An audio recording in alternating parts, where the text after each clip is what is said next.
Good evening. It's wonderful to be back with you once more, isn't it, Ronnie? Indeed it is. And in a packed programme tonight, we shall be introducing you to the waiter who served a CID inspector with 8 hard-boiled eggs and a lump of suet pudding. He's been charged with obstructing a police office. And then Sir Keith Joseph will be here to tell us how he loves whiskey but hates teachers. But first, the news. Midland coach drivers voted today never to speak again to the depot manager who said they had no knowledge of local geography. Announcing the decision, a shop steward said, "We are sending him to Daventry." There was further evidence today that the old customs of the countryside are dying out, when instead of being burnt at the stake, a witch was sentenced to 2 sessions on a sunbed. Acting on a tip-off, customs officers at Heathrow this morning, while searching for a consignment of hashish, looked up the kilt of a Mr. H. MacDonald. All they found was a little Hamish. Finally, good news of the progress of sex change patient Beverly Lamont. Today he was transferred from Guy's Hospital to the Dolls Hospital. But now a sketch featuring Mr. Ronnie Corbett, whose mountaineering career got off to a very bad start in his Swiss hotel when he failed to scale the north face of the Eiderdown.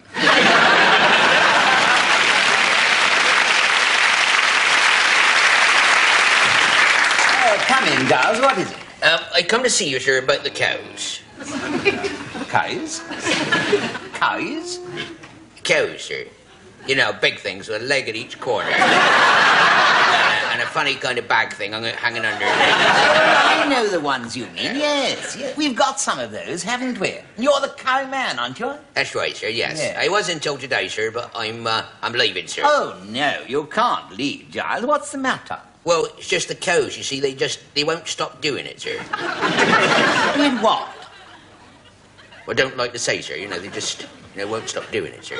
What do? They do chewing the thing, the cud?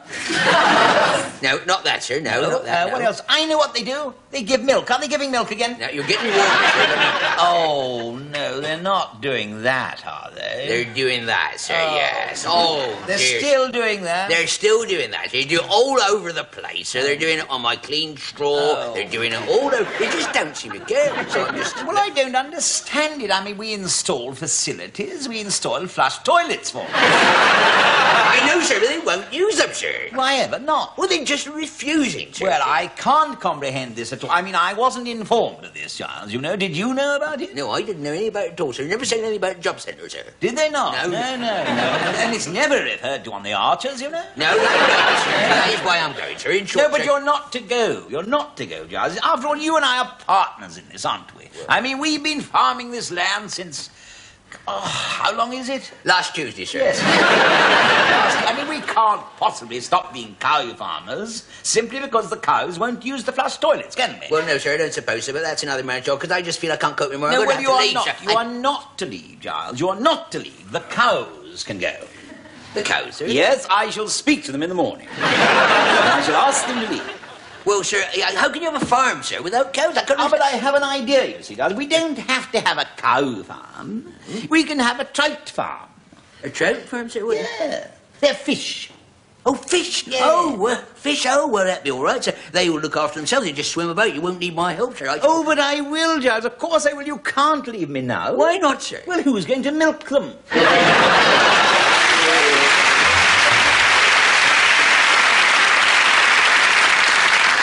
Tonight, Barbara performs a song which, incidentally, she wrote herself and is featured on her new album, Gold. It's called Another Good Day for Goodbye, so here she is to sing it. Barbara Dixon.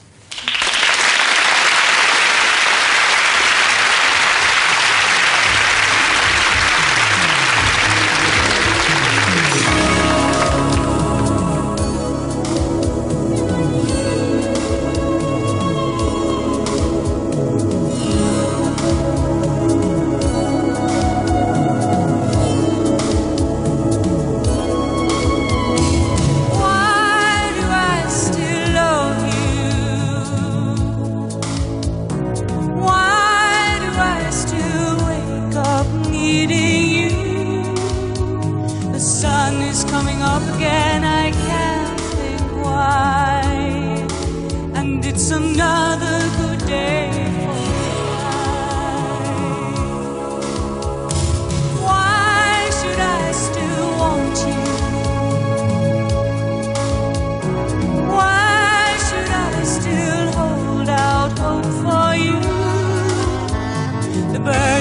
just one morning and I can't think why.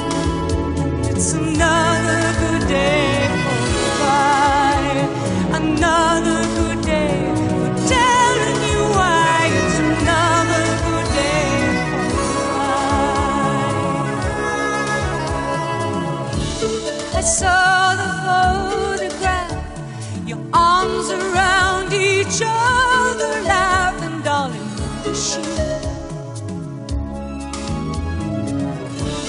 And though it's innocent, it's guilty here inside my heart. I wish that it was me. I wish. And it's another good day for goodbye. Another good reason for telling you why. It's another good day for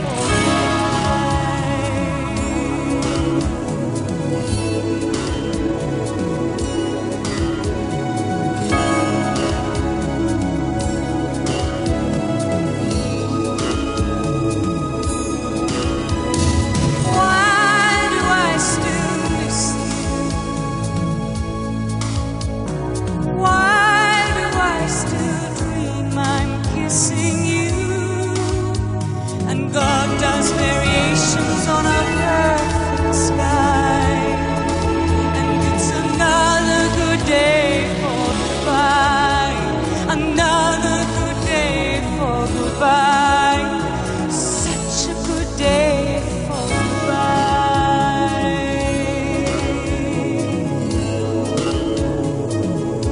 Goodbye.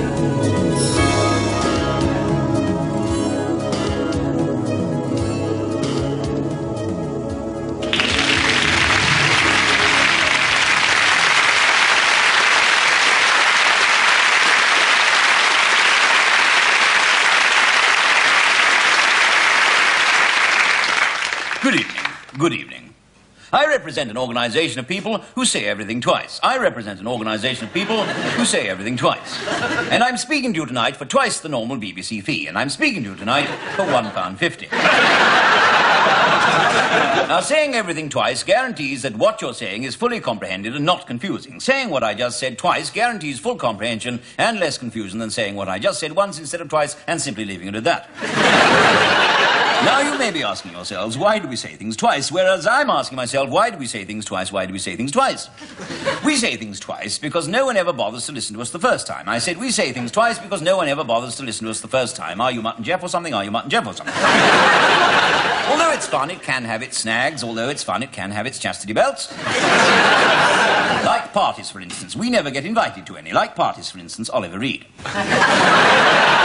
The last party I went to, I bumped into a lovely couple. The last party I went to, I bumped into Samantha Fox. And between you and me, I felt a right Lamont. And between you and me, I did it again and felt a left one. The only time I never said anything twice was in a crowded Australian sheep farmer's bar. The only time I never said anything twice was in a corrugated lunatic asylum. When I asked for a pink gin and a packet of cheesy puffs. As I say, when I asked for a good hiding and a flying doctor. Of course, sometimes we do have a day off when we only say things 1.5 times. Of course, sometimes we do have a day off when we only. Then there are bank holidays when we only say things once. We only say things once. This day is usually used for asking difficult or dangerous questions, like who put the slits in my sheepskin shirt because my sheepskin shirt's got slits. Fortunately, today is a bank holiday.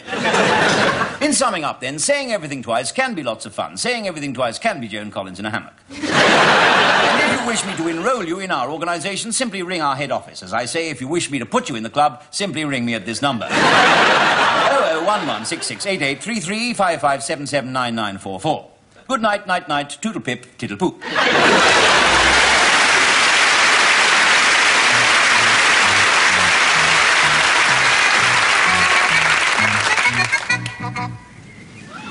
You know how to avoid falling out? Eh? Do you know how to avoid falling out? Yeah, get out of the way. You're going a bit bald under that balaclava, ain't you? Well, I'm not bald. I've got flesh-coloured hair.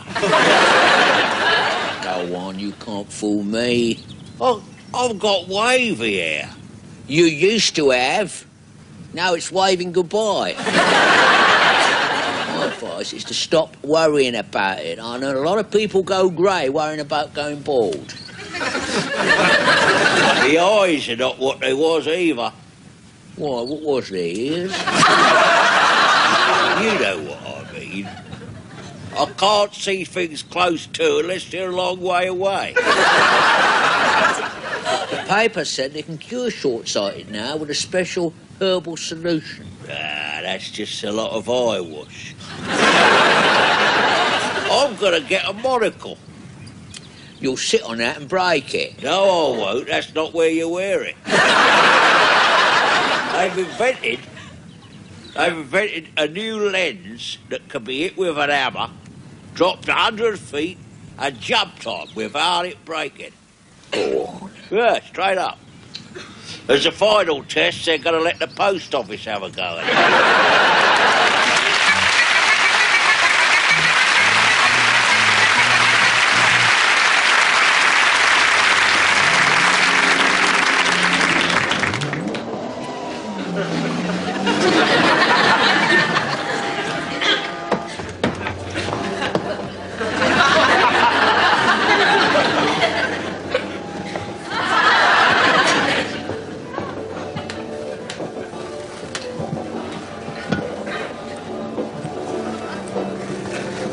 Is there someone's seat?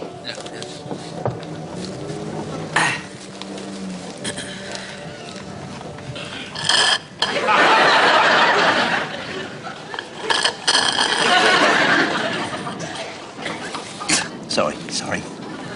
Finished it now.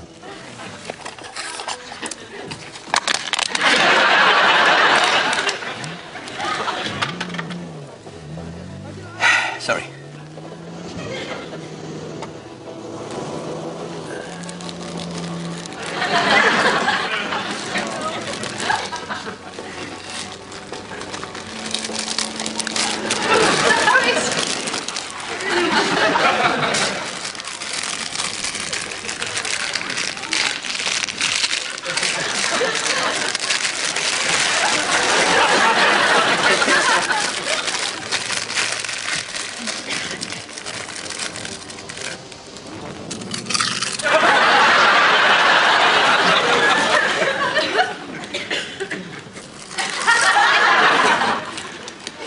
Do you mind? Oh, sorry, forget me manners.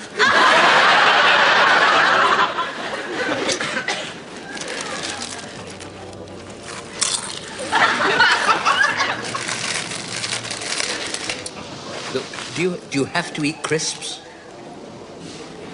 No. I've got popcorn here. Popcorn, would you prefer? No, neither. I wouldn't prefer either. I'm trying to watch the film. Oh, yeah, sorry.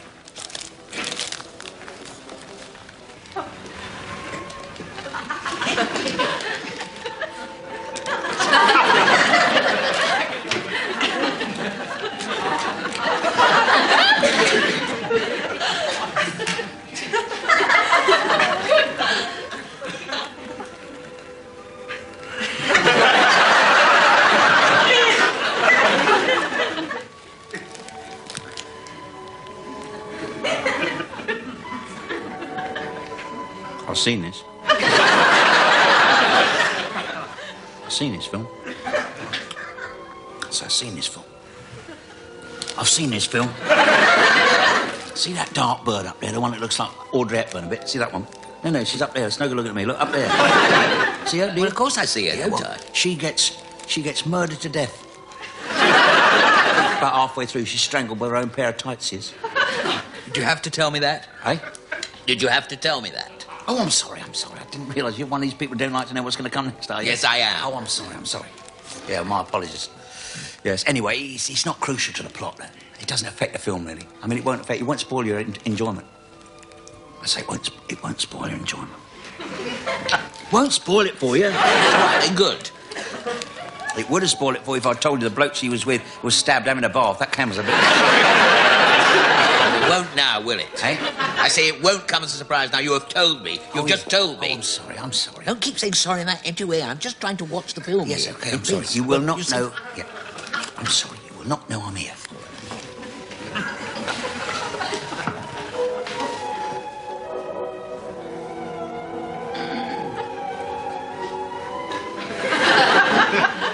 Is that a mole? Is that a mole on your hand shaped like a question mark, is it? Is that a mole? Is that a mole there, look? Well, what's of it? He's got one just like it. Who? Look, him, the bloke in the film. The one that gets sucked out the aeroplane after he explodes. He lands on his tidal wave, he's swimming away, he nearly gets to the shore, he's eaten by this giant shark. It's terrible. Thank you very much. Thank you very much. What? What do you mean, what? You have just ruined the entire film for me. I'm sorry, I keep forgetting. I'm sorry, but it's a terrible film anyway, this. It's a dreadful film. Honestly, not worth watching. I've seen it twice. It's not worth watching. Honestly, you'd be much better employed reading that book you got there. Murder at Mallory Manor. That is a good book. That's a very good book, that. I've read that. It's a very excellent book. No, it is. It's a lovely book, that is. It really keeps you on your toes. It keeps you in your suspense until the very last minute. That's lovely. The butler did it. I'm leaving. Oh, don't. Hey, I hope you have a nice dinner anyway. You're going to have roast lamb, roast potatoes and peas. Oh. Yeah, and don't plan anything for afterwards because your wife's got a headache.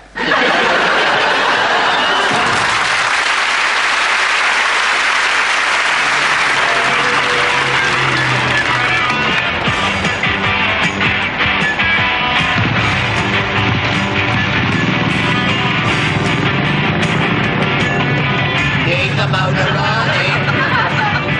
Snorty down a dirt road, looking for adventure, rolling down to Milton Keyes. Heavy Keppy and Rhinestone Randy, this helmet is much too tight, but brother, he comes in handy, give me 10 every night. Clinging to me back here, Crumpet sits in silence, wearing kinky black gear, robbery with violence. Don't bother with love and marriage, we're as free as the air. Each week I go up the garage to change the oil in the air. We mean when we're wild, we was born to be wild. Cause we're biking freaks, ain't had a wash for weeks. Breezing down to Bognor, making all the weird scenes, eating tins of baked beans as we're blowing into town. Oh, you jump from dusk till sunup, baked beans make me come alive. Last Tuesday he done a ton up on the M25. All to be vile, vile all the while. Tooling down the freeway, looking for a punch up. Burgess brought a lunch up. She's been Mozart for a month.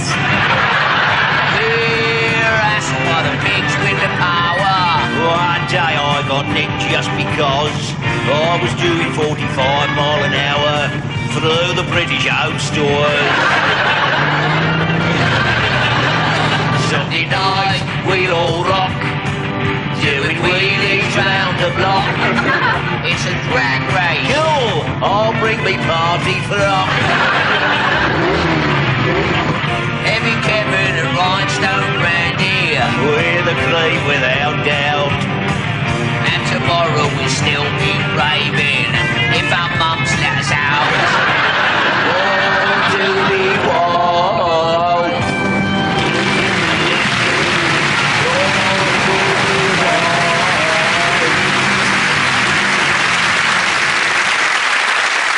Thank you very much. Tonight is rather a nostalgic moment because after 15 years it looks as though the time has come to say goodbye to the old chair. Oh, that's very nice. Thank you very much. Owing to mounting financial pressure, the BBC is having to sell off many of its prized assets, and as from next week, I am to be rehoused in Dave Allen's ashtray. By the way, for anyone who doubts that the BBC are in deadly earnest, I have actually got here the official estate agent's blurb for this chair. Listen to this. Ronnie Corbett's chair, Television Centre, West 12. We are pleased to offer this much sought-after little property, nestling in the idyllic surroundings of Studio 8 Scenery Store, situated within easy walking distance of the floor, and just And just the stone's throw away from Terry Wogan. Stones not provided, it says. Comprises one sitting tenant of mature pre-war type with ample scope for extension downstairs. How dare they? NB, jokes in need of some modernisation. Realistically priced at $29,000, but we'll take a tenner. Now, I can tell you, I intend to fight this through the courts. And I'm quite confident because I have got a very, very good lawyer, barrister who happens to play golf with me, who can work miracles. I mean, he was the one who got me compensation for unfair dismissal from the Harlem Globetrotters. So he is hot stuff. Well, everyone is on the make these days. Actually, talking of lawyers reminds me there is still one or two legal hitches over my sensational new autobiography. I've got this, you know, it's called The Secrets of a Super Stud. Rambo Ronnie reveals all. No, at long last, I have decided to kiss and tell. No, I think it's high time people knew, you know, the other Ronnie Corbett, for a change. You know, Ronnie Corbett the swinger. You may scoff, but many's the night I can be glimpsed mixing with the jet set down at Tramps in my tight clinging jeans, with my big gold medallion, my duffel coat open down to the navel, bopping away, you know, till 3, sometimes 4 minutes past 7. I admit, it hasn't always been like that. I haven't always been as physical with the ladies as I am today. I was quite a late developer emotionally. I used to have this dream that I was alone in a dressing room with 5 topless dancers playing This Little Piggy Went to Market.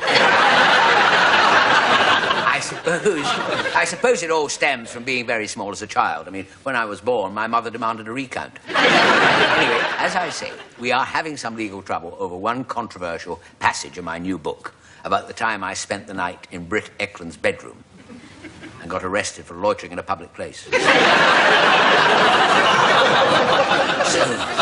So if the mooker fails to appear, you will know why. But on to tonight's story, which is a true tale. True life tale that actually happened to some very close friends of mine. And since it's a bit personal, I'd be obliged if you didn't let it go any further. Now, they're a bit of a strange couple, these two. Every so often they invite us round for dinner to the chic little pad in Hampstead. It's all very open plan, you know. We've just had the goldfish bowl and the budgie cage knocked into one. And it's a very exclusive neighbourhood, I'll tell you. I mean, where they live, they don't have morning papers. No morning papers at all. Alistair Burnett comes round and shouts through the letterbox.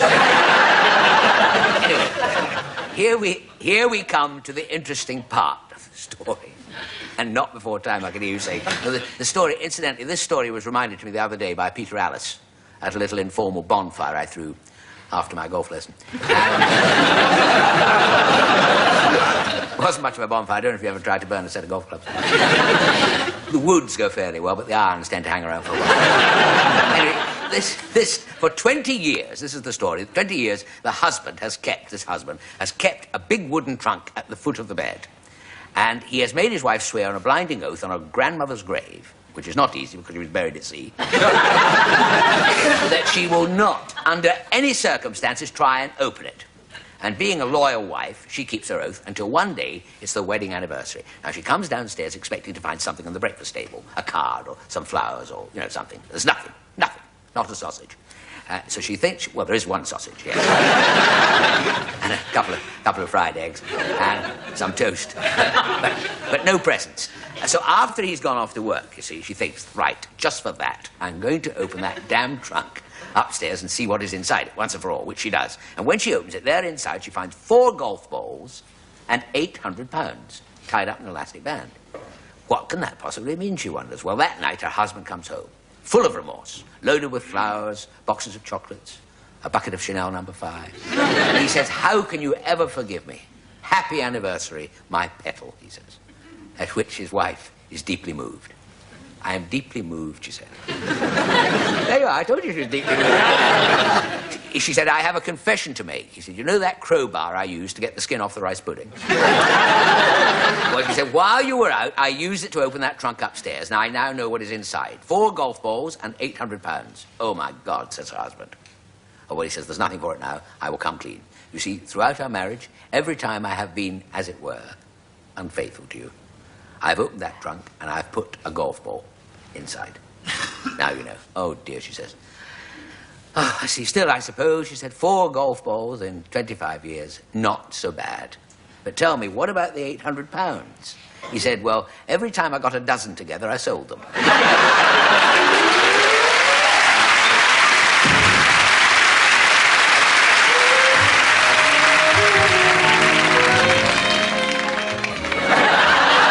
Hello, lovies. Yes, here I am again, Auntie Claire, solving all your painful problems with care and compassion. And if I can't solve a problem, I sit on it for a while, and it disappears. I'm going to sit right here and read you all a letter. I'm getting piles of mail from you. Like this one here that simply said, my better half hogs all the bed. She's a love but far too chubby. Oh, that one's from my hubby. May I quote a note from poor perplexed Loretta? My mate ignores me all night through. Well, sweetie, go right out and buy a see-through sweater and show your man a thing or two. Here's a postcard from Daisy. She says, I'm going crazy. My husband's put 3 neighbors' wives up the spout. This man is a nutter, dear. Show him the gutter.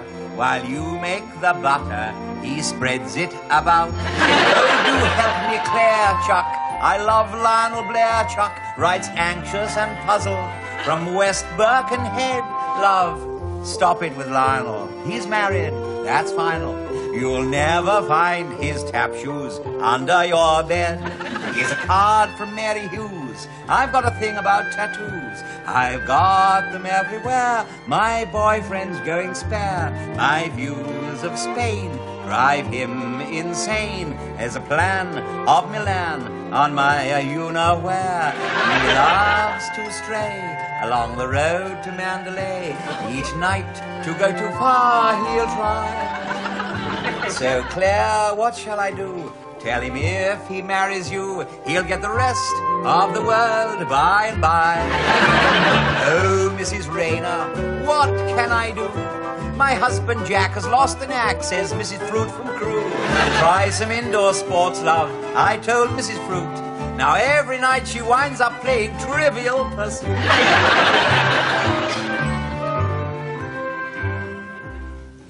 This one's from a man called Rambo, 6'4" and loves to mambo. Need a broad to love me night and day.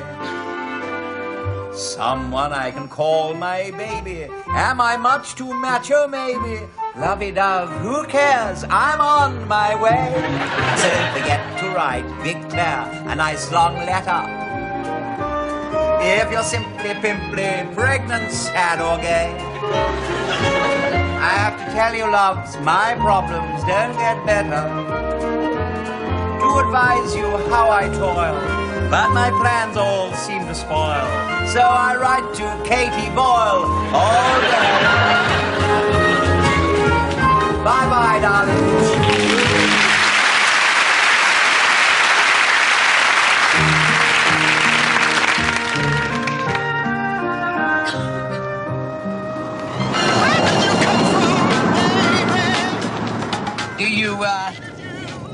Do you like the fur coat, Miss Goodbody? Oh, I do. You're such a darling. And the necklace? Oh, it's beautiful. I can't wait to express my gratitude properly. I've bursted many times. Look out! You trying to kill everybody? My secretary is very, very sensitive. What? Village idiot. Thank you very much. That's the 4th village idiot we've run into today. Right, where is this hotel? 450 yards ahead, turn right and it's second on the left. The Smith Hotel. You are so efficient, Miss Goodbody. And for a temp, too. What a lucky day for me the day you arrived. one way and the other. Right, Smith's Hotel, here we come. Shall we call ourselves Mr. and Mrs. Smith? I'll be Mr. Smith.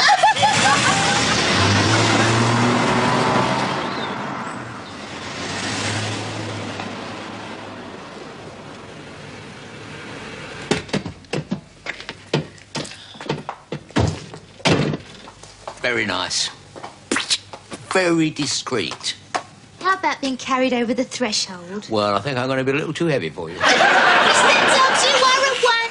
Smith. Smith. Look, Miss Goodbody, would you mind slipping this on the old German? Oh, sir. Does this mean? It means, dear, I always carry a spare.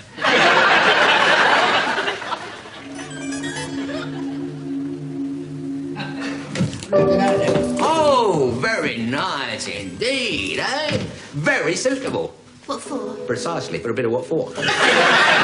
Here? No, not here, dear, not here. Upstairs, isn't it? Shall I order the drinks for you, Devil? You must be Mr. and Mrs. Smith. What? How'd you know that, then? Well, everybody is round here.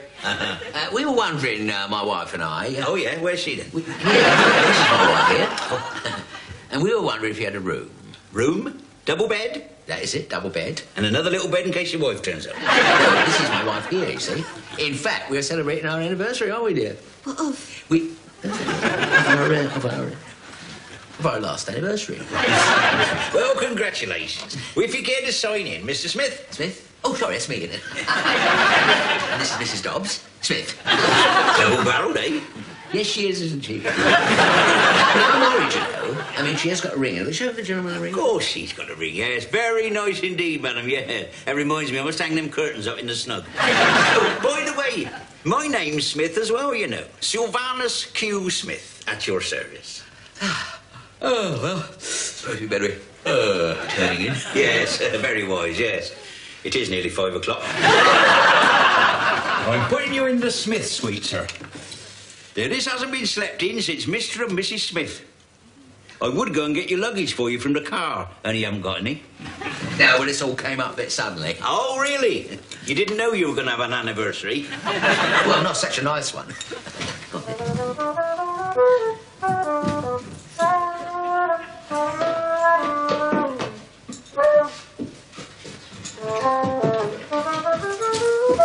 Oh, look. Oh, yes. Bet they signed in as Mr. and Mrs. Smith. It's beautiful. Oh, right up in the ivy. I feel like a bird. So do I. And you're the bird I feel like. Now, listen, you slip into your nightie. You have got a nightie, haven't you? It's in here. Wonder if they do oysters. Listen, I'll nip downstairs and see if we can rustle up a couple of dozen oysters, you see. You put yourself on hold, tread water for a mo.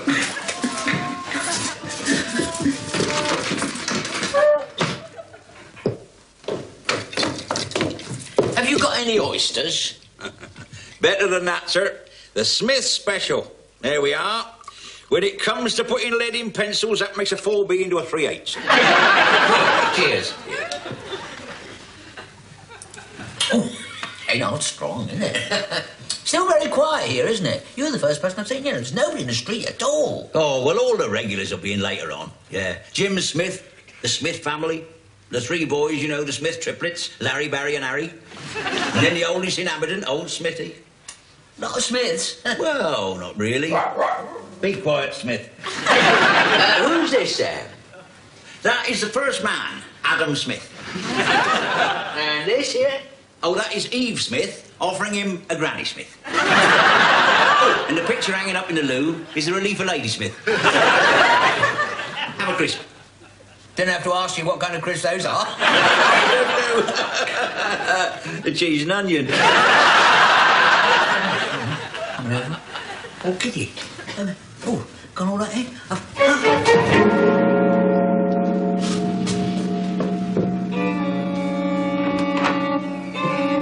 Good morning, Mr. Dobbs.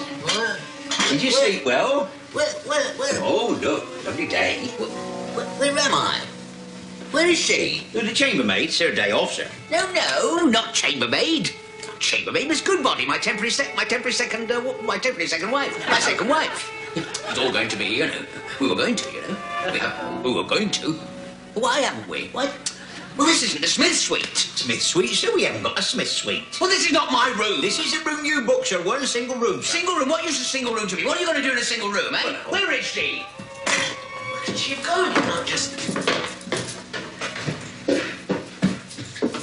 Ah, the kiss. This is it. This is it. This is it. You're not going to use all them, are you? Where is it? Where is it? It's just along the passage. Pull the chain, hold it down, prepare it, sir. The Smith suite. It was here. Where is it? This has been the toilet roll cupboard ever since the time of Ethelred the Unready. Where's Miss Goodbody? Where is my crumpet? I could warm you one up. She was already warmed up, thank you very much. Now, where is she? Where is the lady I arrived with? You arrived alone, sir. We arrived together. We signed the boat together. Well, come with me and I'll prove it. Come on. There you are, look. No Mrs. Smith there, is there? It's got Brian Dobbs there. Of course it has. You signed it. Yeah, but Mrs. Smith was standing there. Mrs. who?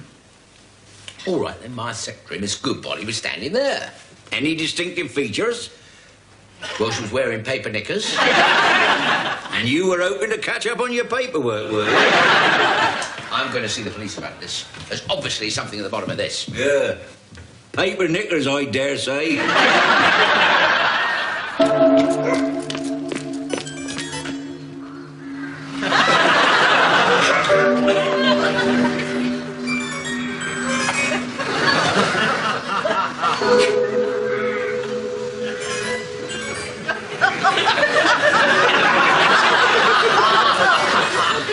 Constable? I'm directing traffic, sir. Well, there isn't any. Deceptive thing, traffic. 3 days, nothing, then 2 come along all at once. Oh, I'm off duty now, sir. P.C. Smith, at your service. Last night, I stayed at Smith's Hotel. When? Last night. Oh, I don't think so, sir. No, this here church is the Church of St. Smithin, see? Now, you come and have a look at this here gravestone. That's my dear dead brother. Sylvanus Q. Smith died 1983, but he's alive. I mean, I've just been speaking to him. I stayed there last night. Would you come with me, please, sir? This thing's been an hotel for more than 8 and 9 years. Condemned, it were. Water in the milk and dry rot in the beer. Well, is it possible? I mean, my secretary, my car, my diamonds, my fur coat. I must be going batty. I think you ought to go and see my other brother, Dr. Smith. Well, where would I find him? Well, that'd be the short way, and that'd be the long way. But I don't advise you going the short way. It do take longer.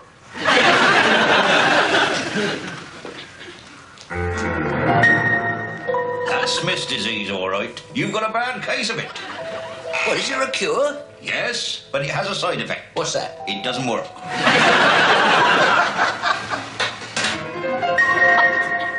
That's her. That's Miss Goodbody. No, you're seeing things.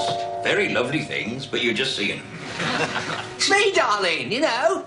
Bunny lugs, you know, scooch 'em, inky dinky. I'm sorry.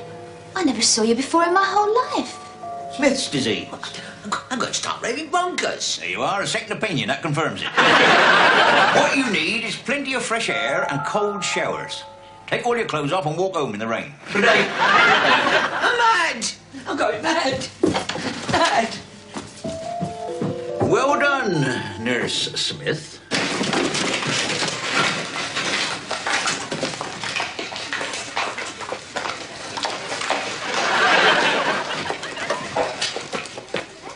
Right, girls. Mission accomplished. All inside for a debriefing.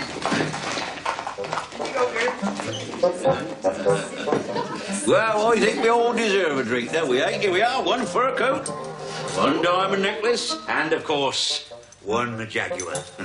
Well done, Sandra.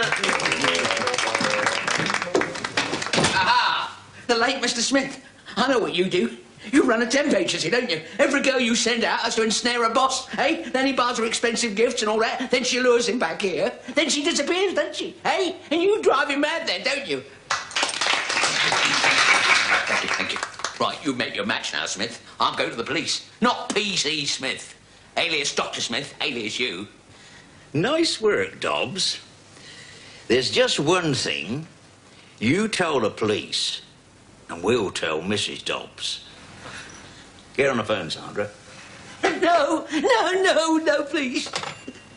What are you going to do now, Dobbs?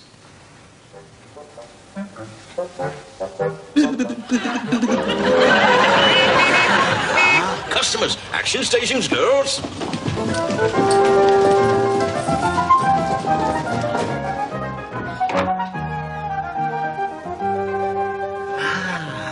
You must be Mr. and Mrs. Smith. Welcome.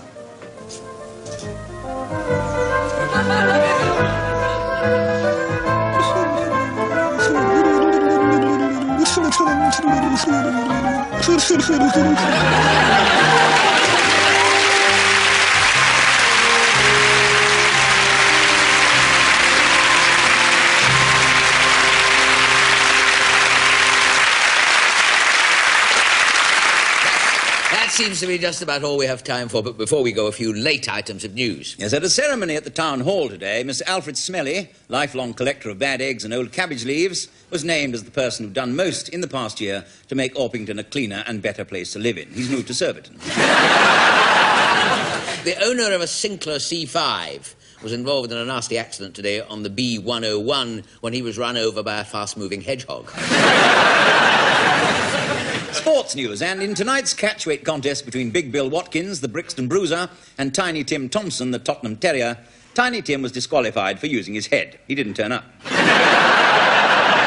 Finally, the winner of tonight's gay football final by 6 goals to 3 was AC/DC Milan. In a packed show next week, I shall be talking to the expert in aerodynamics who crossed an Aborigine with a plumber and got a boomerang that says it'll come back in the morning.